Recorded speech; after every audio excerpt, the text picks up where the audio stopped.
fuente principal de agua de toda una ciudad quedara contaminada de un día para otro? Eso fue lo que vivió la ciudad de Osorno, y el día de hoy abordaremos lo que sucedió hace más de 5 años en este lugar. La madrugada del jueves 11 de julio de 2019, en la región de Los Lagos, específicamente en la ciudad de Osorno, se descubrió que se había derramado petróleo en una planta de agua potable de Lesa, ahora conocida como Suralles. A eso de las 10:30 se cortó el suministro de agua en lugares específicos, y ya para el mediodía se hizo un corte de emergencia donde aseguraron que el motivo era una falla en el sistema productivo de agua potable. Más tarde se confirmaría que la contaminación afectó a los ríos Rahue y Damas, impactando a sus ecosistemas. Según las autoridades, más de 1.100 litros de hidrocarburos fueron vertidos. El entonces intendente Harry Jurgensen calificó el hecho como un error humano dentro de la compañía, señalando que el petróleo destinado a un generador se había filtrado durante el proceso de captación. La información recibida nos daba cuenta de un derrame que era fácilmente controlable y nos daba de un plan de acción que en 24 horas estaba todo resuelto.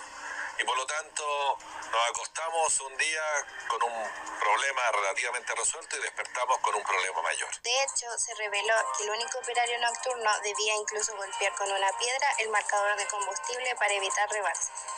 La sanitaria tardó al menos medio día en reconocer la presencia de hidrocarburos en el suministro, afectando a 49.000 viviendas, cerca de 180.000 personas, es decir, el 97,9% de la población de Osorno. Antes del derrame ocurrido en 2019, la empresa ESAL ya contaba con un historial de fallas operativas y sanciones. Entre 2014 y 2019 acumulaba 36 multas de la Superintendencia de Servicios Sanitarios, de las cuales 10 correspondían específicamente a su gestión en Osorno. La empresa también había estado involucrada en episodios de contaminación en otras comunas, como la descarga de aguas servidas en Puerto Varas, que afectó al lago Yanquihue, y la formalización de altos ejecutivos tras la contaminación del río Cravito en Los Muermos. Los eventos daban cuenta de una gestión deficiente y antecedentes reiterados de fallas sanitarias, incluso antes del desastre de Osorno. A raíz de este historial, la crisis provocó una profunda molestia social. Cientos de familias vieron sus rutinas alteradas, sin acceso a agua potable para cocinar, asearse o beber. 7 días después del derrame, se registró una marcha masiva contra ESAL, donde miles de personas salieron a exigir la revocación de la concesión. Durante la contingencia, vecinos afectados entregaron sus testimonios. Una de ellas, Jovita Royel, relató tener serios problemas de salud y desplazamiento, explicando que solo pudo abastecerse gracias a la ayuda de uno de sus hijos, quien le llevó un bidón con agua. Fui a buscar también y con mi tetera nomás. Y hasta hoy que me trajeron, mi hijo me consiguió ese bidón y ahora tengo agua en ese. Su caso reflejó la precariedad en la que quedaron muchos hogares, dependiendo exclusivamente de ayudas externas para acceder a un recurso tan básico como el agua potable. Al revisar los antecedentes y lo que pasó ese día, una posible explicación apunta a que dentro de ESAL no había una buena supervisión ni protocolos claros. Durante la noche solo había un operario a cargo y el control del combustible era tan precario que tenía que golpear el medidor con una piedra para evitar rebalses.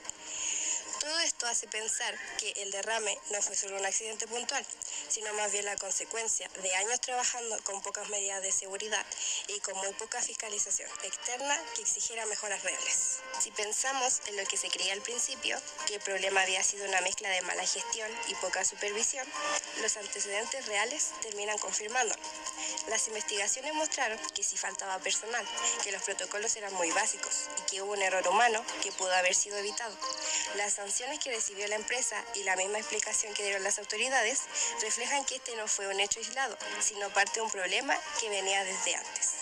En resumen, la hipótesis se confirma. La contaminación del agua en Osorno ocurrió por una gestión deficiente dentro de ESAL y por una falta de control externo que permitiera prevenir este tipo de situaciones.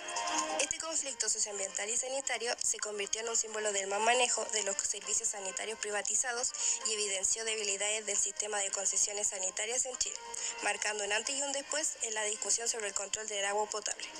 En el derrame de petróleo en Osorno, los intereses de cada protagonista entraron en choque.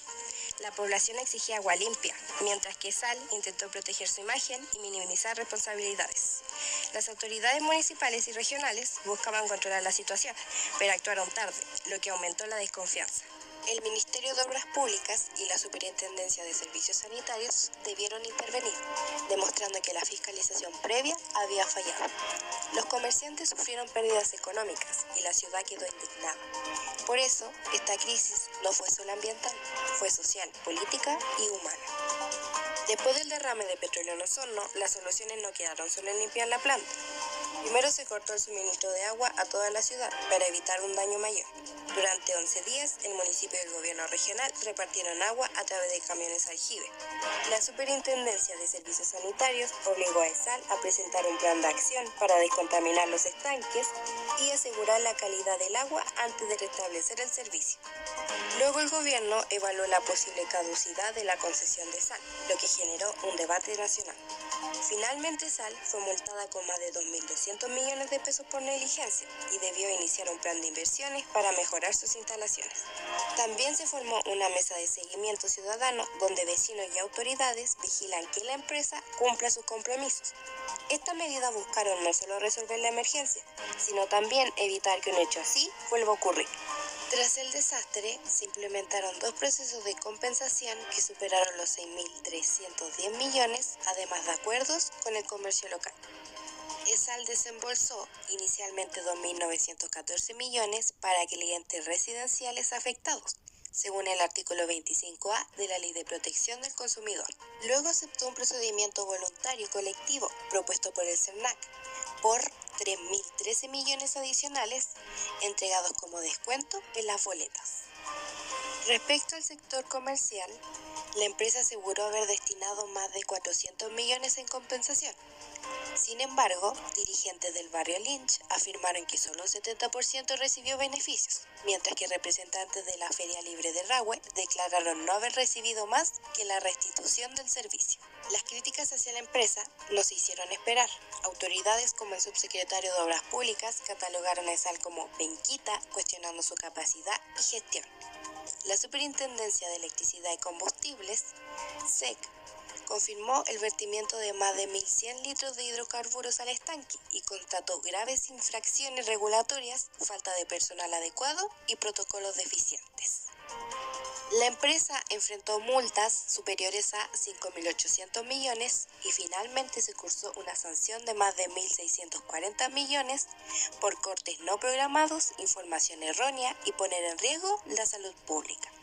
El Ministerio Público investigó la cadena de mando de ESAL por irregularidades consideradas de alto riesgo. Desde la ciudadanía y autoridades locales se exigió una resolución presidencial sobre la continuidad de la empresa, generando incertidumbre durante meses. Luego del desastre, ESAL informó haber invertido 18.300 millones para reforzar sus procesos y reconstruir infraestructura. La empresa registró por primera vez pérdidas en utilidades, alcanzando los 1.034 millones. Sin embargo, para muchas organizaciones, estas medidas llegaron tarde y no compensaron los daños sociales y ambientales ocasionados. La crisis demostró que fallas humanas, supervisión insuficiente y protocolos débiles pueden comprometer la salud pública, la economía familiar y la confianza en servicios básicos esenciales.